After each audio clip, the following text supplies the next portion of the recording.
Hello, everybody. Welcome back. We're going to start our first parallel session now.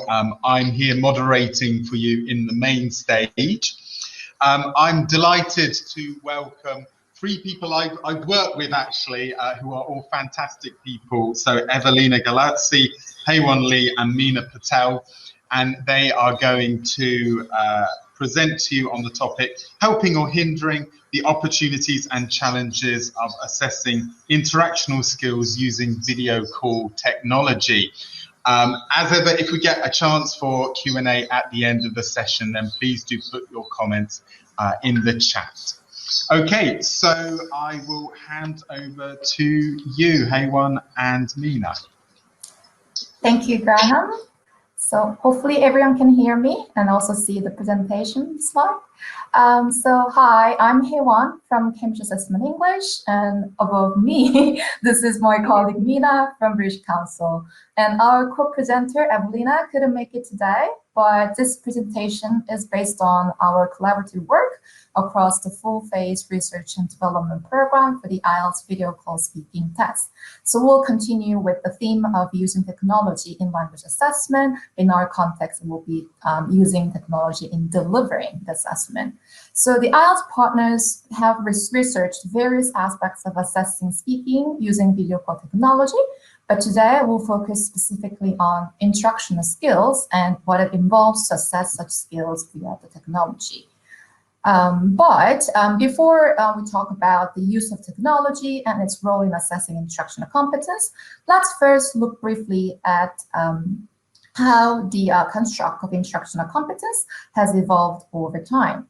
So the significant influence on interaction in second language learning came in the 1970s when a broader sense of competence in context was highlighted in language learning, as in Himes 1974 and Halliday 1975, for example. And these influential shifts in thinking paved the way for the model of communicative competence proposed first by Connell and Sway in 1980 and further expanded to testing by Bachmann 1990 and Bachmann and Plummer 1996, which broadened the focus, so going beyond grammatical competence and considering sociolinguistic, discourse, and strategy competence as well. And Crumb's work in 1986 further expanded the construct in her discussion on the dynamic process of communication.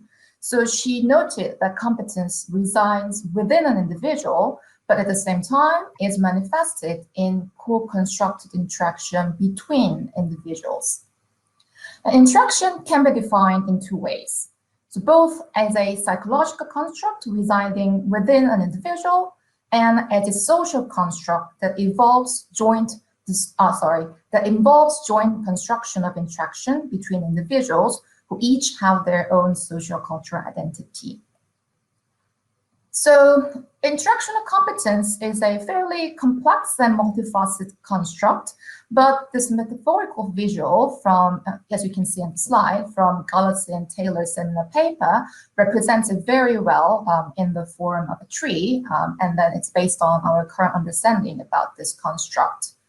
So its various elements are rooted, as you can see in the bottom of this figure, within first the macro level context of the speech situation and the micro level context of the speech event and speech act. And the main trunk of the tree represents the interlocutors who are co-located within a shared time and space. And larger limbs of the tree represent the interactional skills of the interlocutors, each of which is labeled in a black circle. So going from the left to the right, term management, topic management, nonverbal behavior, breakdown repair, and interactive listening. And smaller branches coming from each limb represents the micro features of each skill. So topic management, for example, includes initiating, extending, shifting, and closing down topics. But representation of these micro features is not intended to be exhaustive, and which is acknowledged in the figure as some unlabeled branches in the figure. And one consequence of such a broad and comprehensive construct is the multiple sources of variance, which result from the unpredictability of co-constructed interaction, which in turn leads to some reliability concerns. But the use of different instructional formats and the tests and scoring models, which take into account different sources of variability in assigning the scores, can minimize some of the associated reliability caveats and still allow test developers to optimize the benefits of an instructional construct. And the co-constructed nature of interaction between the interlocutors itself can pose some practical challenges to test administration because the participants involved in the interaction have to be in physical proximity. I mean, they can't be co-located within a shared space due to some geographical or political constraints, or to the extreme case under the current pandemic where social distancing is required. The test itself might not be able to proceed at all. However, the use of technology such as video call systems like Zoom and Microsoft Teams, or the platform we are using currently, mitigate this practical difficulty and allow communication between speakers who could be even continents apart. But I mean, in general, the use of technology in the assessment speaking can risk fundamentally changing the underlying test construct because computer delivered speaking tests are typically unidirectional and lack the element of co-construction. So in this type of test, performance is typically elicited through technology-mediated prompts, and the conversation has a predetermined course, which the test taker typically has no influence on. On the other hand, a technology-mediated remote face-to-face test, it's a bit too long to read, but yeah, this type of test can preserve the instructional co-constructed nature of face-to-face speaking tests, while at the same time offering the practical advantage of connecting test takers and examiners in different locations. So as such, it reduces some of the practical difficulties of face-to-face tests while preserving the instructional advantage. However, computer-mediated instructional competence poses a new challenge for language testers. So what are the implications for construct definition and operationalization? And some empirical efforts have been underway to investigate the nature of interaction in a video call test setting and have provided some useful insights on using such technology in oral assessment and also the implications for the construct of instructional competence. So in the next section, Mina will tell us about such endeavors made across the full-phase research and development program for the IELTS video call speaking test. So now over to you, Mina. Thank you, Hye-won, and hello, everybody. So as Hye-won said, in the next few slides, what I'd like to share with you is a little bit of detail about the four-phase study that we undertook over 6 years. And when I say we, the IELTS partners undertook the study. And in the time we have, I can only give you a little amount of detail, but I think later on, Hye-won's going to share a slide that shows you the links to the reports, the full reports. Okay, so who were we working with in these studies? Our participants were in total, across the 4 studies, 595 test takers, 32 examiners, in 10 cities across 7 countries. And I do apologize, the 3rd study should have included Buenos Aires, and I just forgot. So I do apologize for that. However, if we think about the sample size and the geographical spread, that's quite an extensive 4 studies coverage. Next slide, please, Hye-won. Thank you. Okay, so with these test takers, examiners, what did we do? In each of the 4 studies, we asked about test taker perceptions, and we also asked about examiner perceptions. We did this through surveys, but also focus groups as well. The first 2 studies are comparative studies. So we compared different aspects of the test and the perceptions across the 2 delivery modes, face-to-face and via video conferencing. Studies 3 and 4 focus solely on the video conferencing mode of delivery. So in study 1, we compared examiner behaviour, scores, and language functions elicited across the 2 modes. Study 2 was exactly the same as study 1, except we used a larger sample, and we also introduced examiner training to help examiners deliver across the VC mode, and that was a recommendation from the first study. Study 3, we reviewed the examiner training based on previous feedback, but we also investigated the impact of sound quality on test takers and examiners in the video conferencing mode. Finally, in study 4, we tweaked the interlocutor frame. And by tweaked, I mean we didn't change the main content of it because that would be changing the test, but we did tweak the examiner instructions a little bit to make the delivery via video conferencing that little bit smoother and easier for all parties concerned. And in that final study, we also scrutinized the timing of each part of the test to ensure comparability across the 2 different modes. Thank you. So what did we find? And this really is just a tip of the iceberg to give you an idea of some of the findings. So there were no statistical significant differences in scores across the 2 modes. And that's true for the 4 categories that you can see on the screen.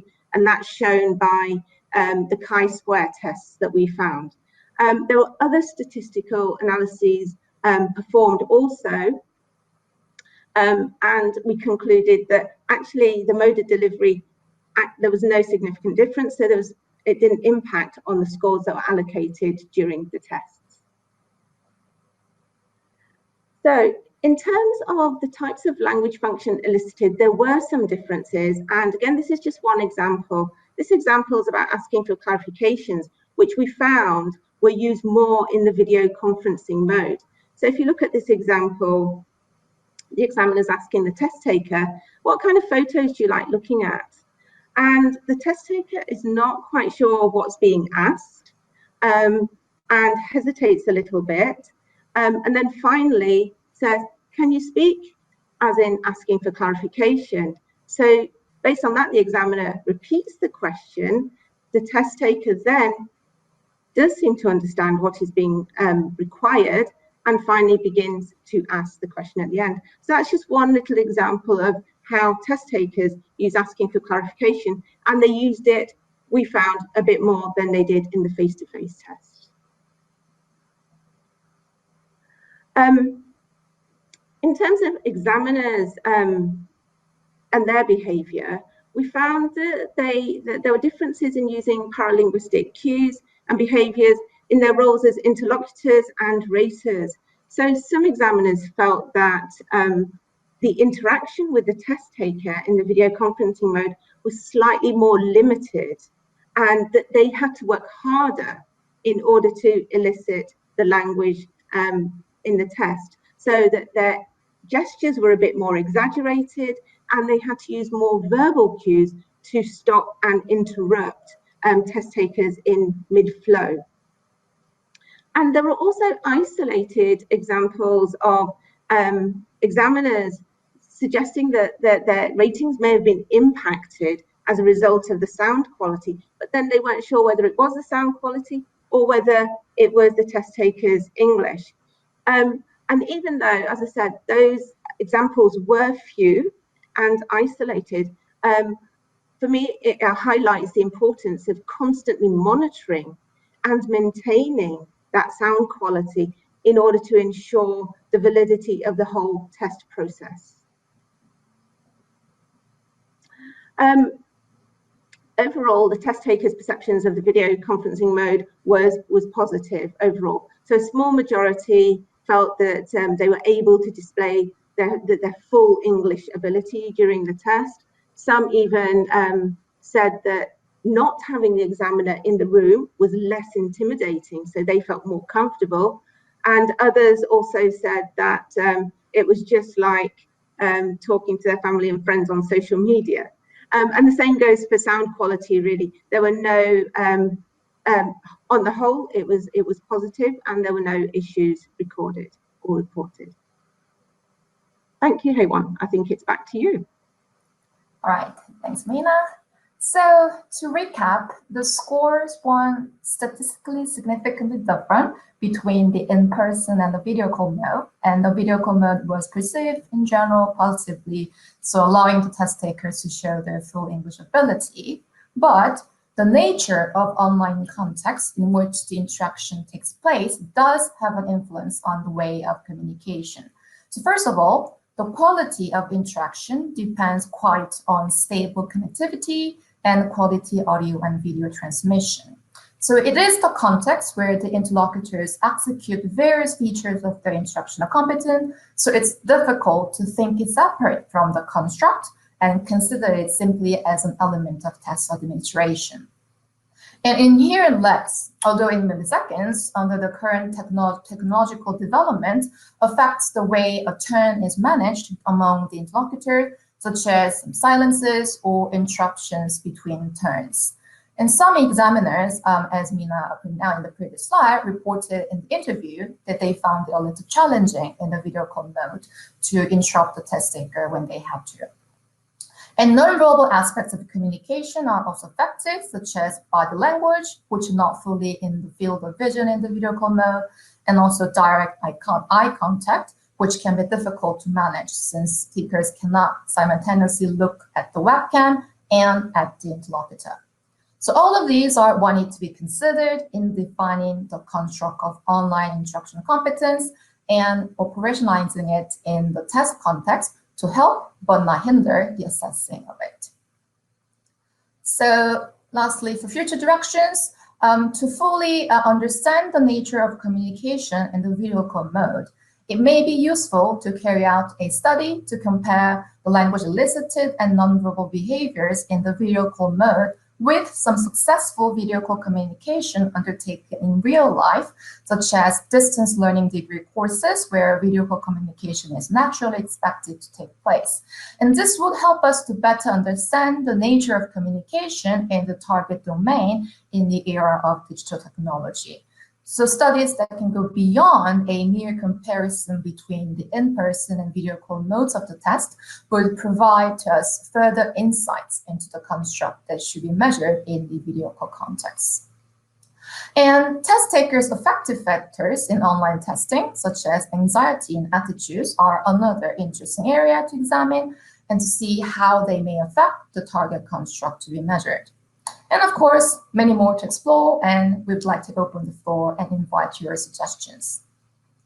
And here is a list of links to the research reports about the study findings across the four-phase research program. And we were able to show you only the tip of the ice to that aspect today. So if you'd like to know more about the details, please do visit these reports. And here are the references that were cited in today's talk. And thank you. And we welcome your comments or questions if you have any. Wonderful, Hye-won and Mina, thank you so much for that fascinating insight into what I think will be a form of assessment that will increase in the future, no doubt. We've got 2 minutes left for questions. So do write your questions or raise your virtual hand if you would like to come on stage and ask a question. I can see a couple of people are typing.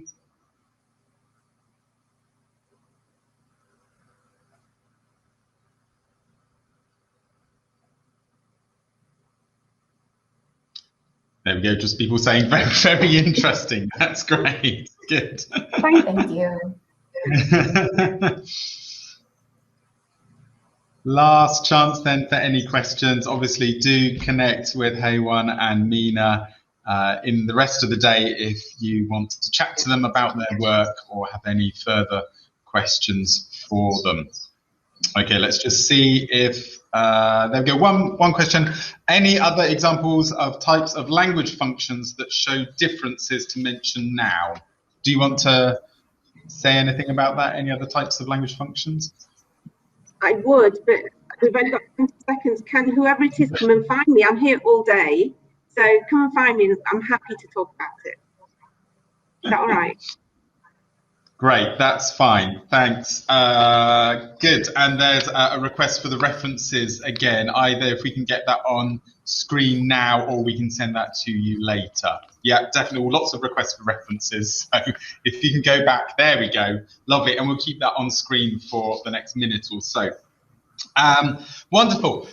Hye-won and Mina, thank you again very much. Very fascinating talk. We're really grateful to you for your time here this morning.